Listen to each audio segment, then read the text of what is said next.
Welcome to the Rim Break Rodeo. We hope this video helps.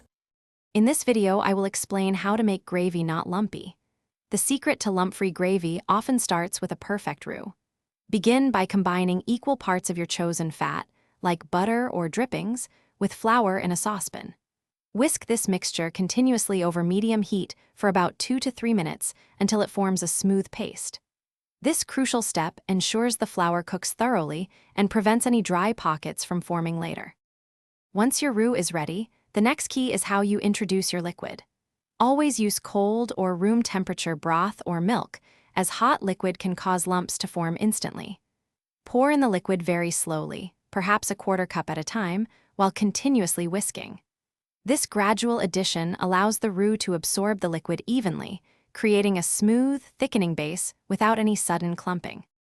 As your gravy begins to thicken, keep whisking gently to ensure an even consistency. Bring the mixture to a gentle boil, then immediately reduce the heat to a low simmer. Allow it to simmer for about 5 to 7 minutes, or until it reaches your desired thickness. This simmering time allows the flour to fully hydrate and the flavors to meld beautifully, resulting in a rich, smooth gravy every time. If, despite your best efforts, you still end up with a few lumps, don't despair.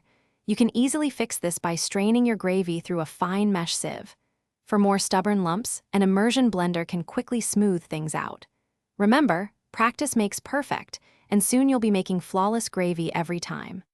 Also, check the description for a link to Little Tree's black ice and other great deals. Thanks for watching. Consider subscribing if we helped you.